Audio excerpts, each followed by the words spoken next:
This story is titled, My Cheating Ex-Wife Sued Me, thinking she will get the house and my money, but in the end, she lost and had to pay child support. Karma is a bitch. Hey everyone, if you're enjoying these stories and want to support the channel, don't forget to hit that subscribe button. It really helps our channel. Now let's start the video. OP starts by saying, Hi all, I don't usually post personal stuff here, but I wanted to tell this story because it's been a wild ride, and honestly, I could use some outside perspective, or maybe just some validation. I'll give you some context of how and why we divorced before exposing her after divorce games. Bear with me. So, when my ex-wife, Sarah, female, and I, male, decided to have kids, it felt like the start of a new chapter in life, one filled with promise. At the time, I was 32, working as an engineer, and earning enough to give us a comfortable lifestyle. Sarah, at 29, was doing well as a marketing associate. We were a team, or so I thought. The first sign that things were shifting came shortly after our daughter Emma was born. Sarah sat across the dinner table one evening, pushing around the food on her plate, and said, I think it's time I quit my job. She made it sound so practical, like it was all about the baby. Daycare is expensive, and you're doing so well at work. It just makes sense, she explained. I didn't push back much. I loved Emma, and if staying home with her made Sarah happy, I figured it was a win-win. But within a week, her priorities started showing themselves. The first request was a new car. Her old sedan wasn't cutting it anymore. Do you really want me driving our baby around in something that unreliable? She asked. I caved. It seemed reasonable at the time. Then came the clothes. None of my pre-baby wardrobe fits, she said, as if she hadn't been complaining about her outdated style even before Emma was born. When I hesitated, she threw in, It's not just for me. I need to look put together for Emma's sake. Spa appointments soon became a weekly thing. Her reasoning? Pregnancy changes your body in ways you'll never understand. At first, I didn't say anything. She'd been through a tough pregnancy, and I thought she deserved to feel good about herself. But as the months went on, it started to feel less like Sarah was focusing on Emma and more like she was focusing on herself. I'd come home after a 10-hour shift to find Sarah scrolling through her phone, Emma playing alone in her playpen. When I'd suggest we spend some time together as a family, Sarah would sigh and say, I've been with her all day. You take over for a while. Bedtime routines were completely on me. I was fine with it at first, but because of my job, I needed some help too. As Emma grew older, Sarah's spending habits didn't slow down. She joined a mom's group, but treated it more like a social club than a support network.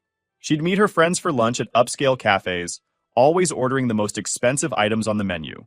When I suggested we set a budget to manage our growing expenses, Sarah laughed. What's the point of making all this money if we're going to live like we're broke? She said.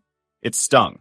I'd been working overtime, missing out on moments with Emma, and Sarah's response felt dismissive. By the time our son, Ethan, who was 2 years old, the cracks in our relationship had turned into chasms. Sarah kept doing the same things, spent her days shopping online, planning vacations we couldn't afford, and attending fitness classes. Any talk of cutting back was met with resistance. It's for the kids, she'd say. But it was hard to see how her latest designer handbag was benefiting Emma or Ethan. Her disdain for any kind of parenting responsibility became clearer with time. When Emma started preschool, Sarah rarely attended parent-teacher meetings. What's the point? She said. It's not like they're teaching calculus. I started to feel like a single parent, even though Sarah was physically present. The late-night feedings, the tantrums, the scraped knees, those were all on me. And whenever I brought up how I felt, Sarah turned it into an attack on me. You're always at work, she'd say. Maybe if you were more present, I wouldn't have to take on so much. It felt unfair. She wasn't taking on much of anything, but any attempt to say so led to arguments. I was exhausted. Looking back, I should have seen it coming. The small requests that turned into big demands. The dismissive comments about my efforts. The way she always found a way to make everything about her. But at the time, I thought I was doing what any husband and father would do, putting my family first, even if it meant ignoring the red flags. At that time, our lives looked perfect on the surface. We had a nice house, 2 beautiful kids, and enough money to cover our bills and then some. But underneath, the foundation of our marriage was crumbling. Sarah and I were living separate lives, even though we shared the same roof. I kept telling myself it was just a phase, that once the kids were older, things would settle down, that Sarah would find her way back to being the woman I fell in love with. But deep down, I knew the truth. Sarah wasn't interested in building a life together anymore. She was only interested in taking what she could, and I was about to find out just how far she'd go to get what she wanted. Over time, the cracks in Sarah's facade grew harder to ignore. It started with the kids. Emma was only 7, bright and curious, with a knack for asking a million questions about everything. Ethan, at 4, was quieter, always shadowing me or clinging to his sister. They were good kids, messy, energetic, occasionally exhausting, but good. Sarah didn't seem to see it that way. One afternoon, I walked into the kitchen to find Emma crying, her hands trembling as she tried to pick up pieces of a broken juice glass. Sarah stood over her, arms crossed, her face a mask of irritation. "Are you kidding me, Emma?" she shouted. "Do you even think before you do anything? Or do you just go around breaking things for fun?"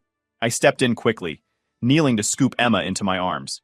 "It's just a glass," I said, my voice as calm as I could manage. "Accidents happen." Sarah shot me a look that could have frozen water.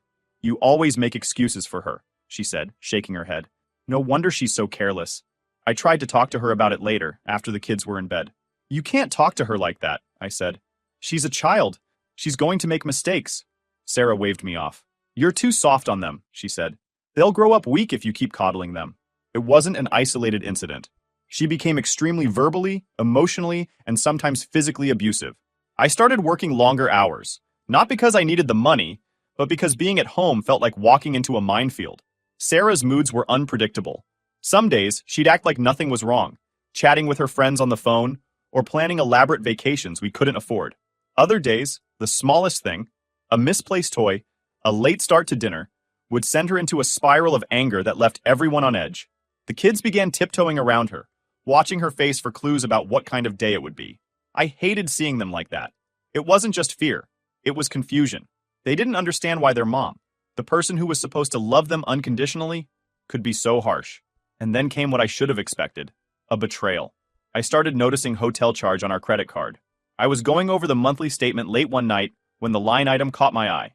$812 for a 2-night stay at an upscale hotel downtown. I stared at it, trying to remember if she had mentioned anything about a trip. Maybe it was part of the moms group she was always talking about. Maybe it was some sort of spa weekend. But deep down, something didn't feel right. The next day, I asked her about it casually, trying not to sound accusatory. "Hey, what's this hotel charge on the card? Were you away for something I forgot about?" Sarah didn't even blink. "Oh yeah," she said. "It was a girls' weekend with the moms group. We just needed a break from everything." Her answer was too quick, too rehearsed. My intuition told me she was lying, but I didn't press her right then. Instead, I waited until she left for another lunch with friends and started digging. It didn't take long to find the truth. A mutual acquaintance, someone I'd waved to at neighborhood barbecues, someone who had been in my home, had posted photos on social media, pictures of him and Sarah together at the same hotel, holding hands, smiling. I stared at the photos, my hands shaking. Sarah wasn't just smiling. She was glowing, holding hands with someone I had once called a friend. I closed the laptop, my chest tight with rage and betrayal. That night, I waited for her to come home, rehearsing what I would say, knowing this confrontation would change everything. That night, I confronted her. I showed her the photos, laid everything out, and waited for her to explain, to apologize, to at least try to justify what she'd done. She didn't. Instead, she rolled her eyes and crossed her arms. "So what?" she said, her voice dripping with disdain. "Maybe if you weren't so boring, I wouldn't need to find excitement elsewhere." The words hit harder than I expected, not because they were true, but because of how little she cared about the hurt she'd caused. I slept on the couch that night, though sleep was a generous term. My mind raced, replaying every moment, every red flag I had ignored, every excuse I had made for her. By morning, my decision was clear. This wasn't a marriage, it wasn't even a partnership. It was a toxic, one-sided arrangement where I gave everything I had, and Sarah took without hesitation. When I told her I wanted a divorce, she didn't react with anger or sadness. She laughed. "Good luck," she said, her voice icy. "You'll never manage without me." But as she turned to walk away, I realized something. I already had been managing. I had been the one holding everything together while she tore it apart. And now, I was ready to let it go. Now here, the crazy thing started.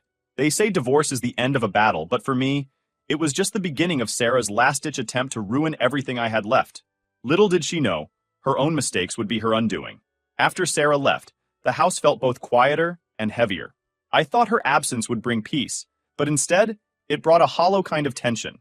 The kids were my focus, and they were the only part of my life that felt stable. Everything else seemed to be unraveling. Sarah had always been difficult, but the divorce turned her into someone I barely recognized. She refused to cooperate on anything. Every decision became a battle. splitting assets, arranging visitation, even figuring out who would keep the dog. For someone who always acted above it all, she was suddenly deeply invested in making my life miserable. She also refused to pay her share of the kids' expenses. When I asked her about splitting daycare or school costs, she'd reply with a smirk, "You wanted them more than I did. You figure it out." It wasn't just hurtful, it was infuriating. Money was tight. With our accounts frozen during the divorce process, I had to rely on friends and family to get by. Every paycheck went toward keeping the lights on and making sure the kids didn't feel the strain. I cut out everything unnecessary.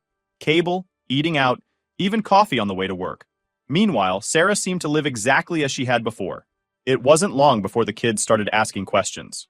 "Why doesn't Mom live here anymore?" Emma asked one night. She was old enough to understand that something big had changed, but too young to grasp the full picture. I told her what I could. Sometimes grown-ups don't get along the way they should, and it's better for everyone if they live in separate places. Emma nodded, but her eyes were searching for something more. Ethan, on the other hand, didn't ask much. He just clung to me more tightly than ever. Through all of this, Sarah wasn't exactly making an effort to stay connected with the kids. She'd cancel visits last minute, claiming she was overwhelmed or busy with work, though what work she meant was anyone's guess. On the rare weekends she did take them, she treated it more like a chore than quality time. Emma came home once, confused and teary-eyed. "Mom said she didn't have time to play," she told me. "She was on her phone the whole time." I didn't know how to respond. How do you explain to a child that their parent sees them as an inconvenience? I tried my best to fill the gaps Sarah left, throwing myself into every school event, playdate, and bedtime story. It wasn't just for the kids. It was for me. They were my lifeline, the thing that kept me going when everything else felt like it was falling apart. The legal process dragged on longer than I ever imagined, costing me nearly $15,000 in lawyer fees and court appearances. Sarah's lawyer filed delay after delay, arguing over things that didn't even matter. I lost count of the number of nights I stayed up, going through documents and trying to make sense of what she wanted. It wasn't about fairness or even money. It was about control. Eventually, the court sided with me on most issues. I got primary custody of the kids, which felt like a victory, though a bittersweet one. Sarah was ordered to pay child support of $1,200, but she dragged her feet every step of the way. When the payments finally came, they were late and incomplete. One day, as I was going through the mail, I found a letter from her lawyer. Sarah was contesting the child support amount, claiming it was unfair.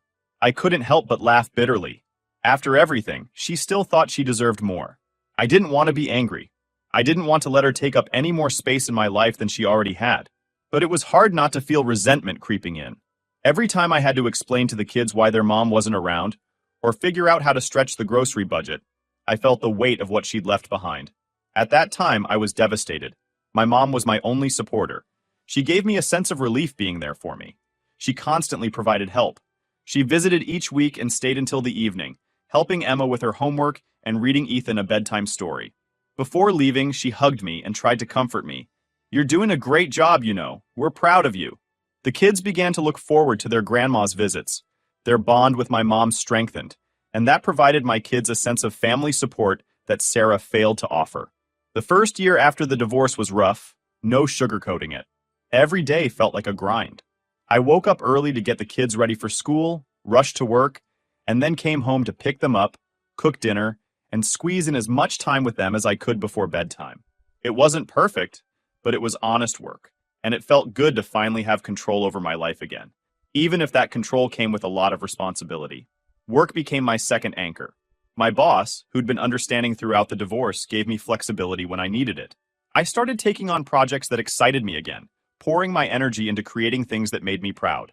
Financially, things were tight, but I learned to live within my means.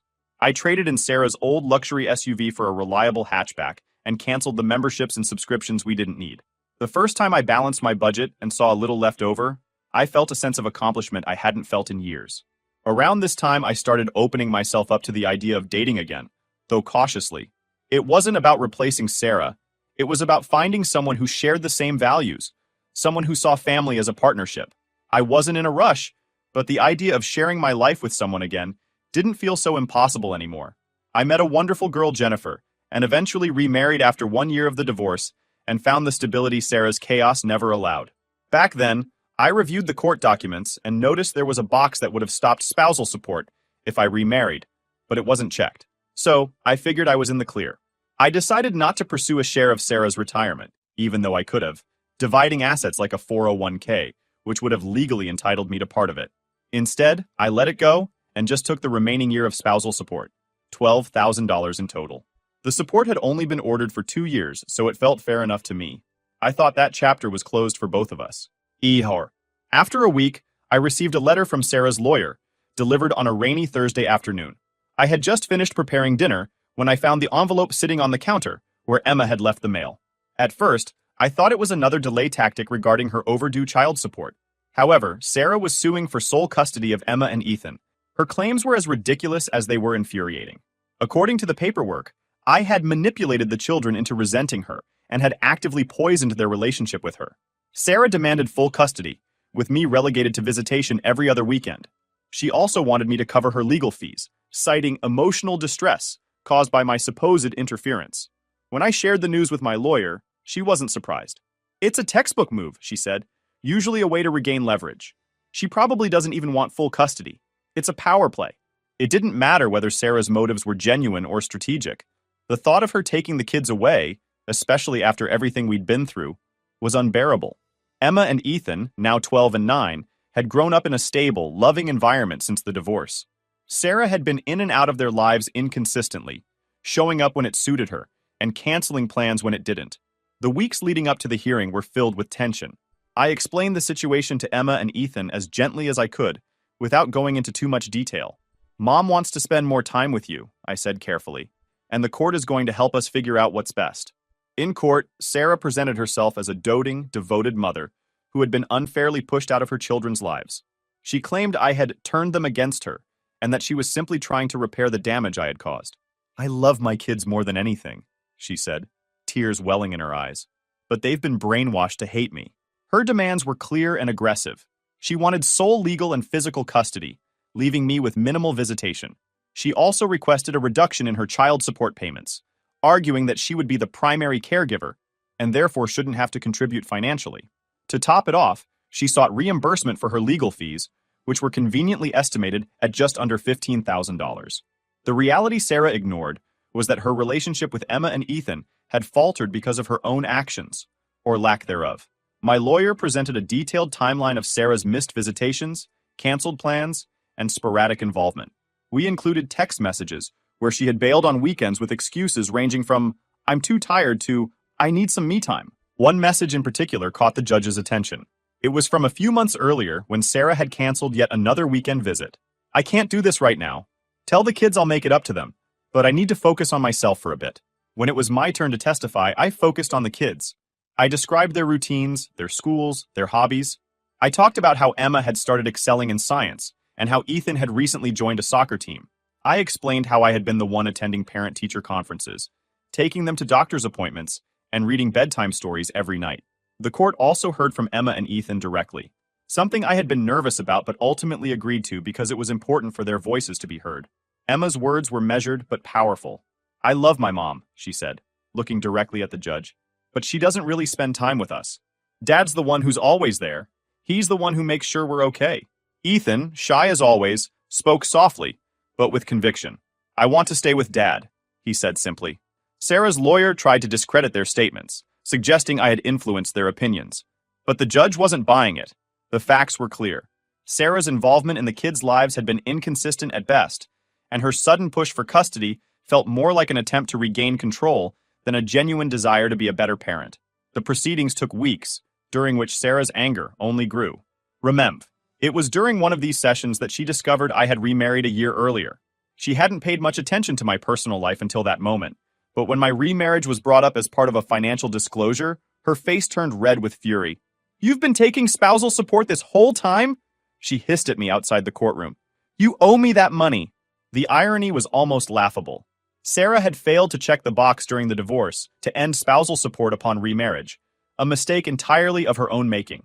But now, she acted as though I had stolen from her. The judge ultimately ruled in her favor on the spousal support repayment, ordering me to return the $12,000 I had received after remarrying. However, in the same breath, the judge increased Sarah's child support obligation to $2,200 a month. It ended up that I got extra $1,000 a month through minor adjustments, and she repaid herself by dropping her claim to my car. In return, I agreed to let her have 2 extra weeks of summer visitation with our kids, which seemed like a fair trade. When the final ruling was announced, Sarah's demeanor shifted. She dropped her demand for sole custody in exchange for 2 extra weeks with the kids during summer vacations. She framed it as a gracious compromise. "I'm doing this for the kids," she said with an air of martyrdom, as though she were making a noble sacrifice. For me, it wasn't about winning or losing. It was about preserving the life Emma and Ethan had come to know, a life filled with stability, love, and routine. Sarah's attempt to disrupt that had failed, but it left scars nonetheless. However, I kept in mind that Sarah wasn't the type to let go without taking one last shot. It started with a passing comment from my lawyer during a routine check-in. "You know, you're still entitled to half of Sarah's retirement account," she said, almost casually. I had waived my claim to it during the divorce, hoping to keep things amicable at the time. But after years of her games, unpaid child support, and relentless drama, I wondered if it was time to revisit that decision. At first, I hesitated. Going after Sarah's retirement felt like stirring up trouble when things were finally calm. But whenever I thought about it, it felt like the right thing to do. Not out of spite, but as a way to hold her accountable for years of reckless behavior. This wasn't about revenge. It was about fairness. When I filed the motion, Sarah's reaction was as explosive as I'd expected. She called me almost immediately. "Are you serious? You're coming after my retirement now? You really are pathetic." I stayed calm. "This is what I'm legally entitled to," I said. "It's not about you. It's about doing what's right for the kids and their future." Sarah, of course, didn't see it that way. She mocked me at every turn, calling me bitter, petty, and obsessed. During one particularly heated exchange in court, she said, "This is why you'll never be happy. You can't let things go." Her tactics to delay the process were relentless. She ignored court orders, claimed she didn't have the funds, and dragged the case out for years. At one point, she even argued that she had spent most of the account, though bank statements quickly disproved that claim. Each court hearing felt like a battle. Sarah would arrive with her usual smugness, often making snide comments loud enough for me to hear. "Still chasing crumbs?" she said once, smirking as she walked past me. But I stayed focused. I wasn't there to engage with her games. I was there to secure what was owed, not just for me, but for the future I was building for Emma and Ethan. Finally, after nearly 4 years, the court ruled in my favor. I was awarded 50% of Sarah's retirement account, a figure that ended up being significantly larger than I'd anticipated. I had expected around $12,000 based on the original estimates, but after reviewing the updated statements, the court ordered Sarah to pay me just over $48,000. The news didn't sit well with Sarah or her new fiancé, who had entered the picture during the latter half of the proceedings. He sent me an email shortly after the ruling, accusing me of ruining their future and calling me vindictive. My response was simple. Sarah made her choices, and these are the consequences. I told him that if he really wanted to marry her and protect his assets, they could get a prenup so he wouldn't have to worry about it. He said he shouldn't have to sign a prenup because I robbed them. I didn't give him that much thought.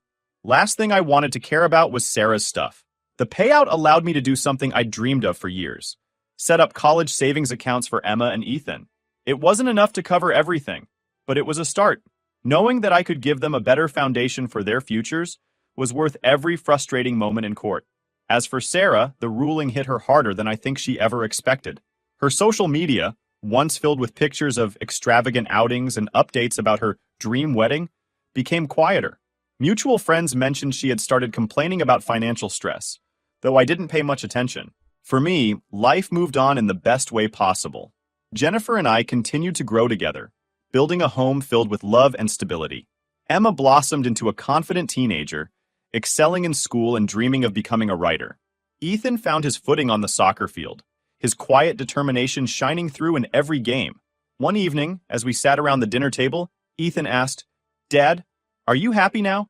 The question made me realize just how far we'd come. "Yeah," I said, smiling at him. "I really am." Looking back, Sarah's choices had always been about taking money, taking time, taking control. But life has a way of balancing the scales. Her greed, her refusal to take responsibility, it all came back to her in the end. For me, it wasn't about winning. It was about creating a life where my kids could thrive, where they could feel loved and supported, and where we could move forward without the weight of Sarah's chaos dragging us down. In the end, Sarah's greed led her to exactly where she is now, on the outside looking in. And while I don't celebrate her struggles, I don't pity her either. You play greedy games, you win greedy prizes. But for me and my family, we've won something far greater. We've won peace.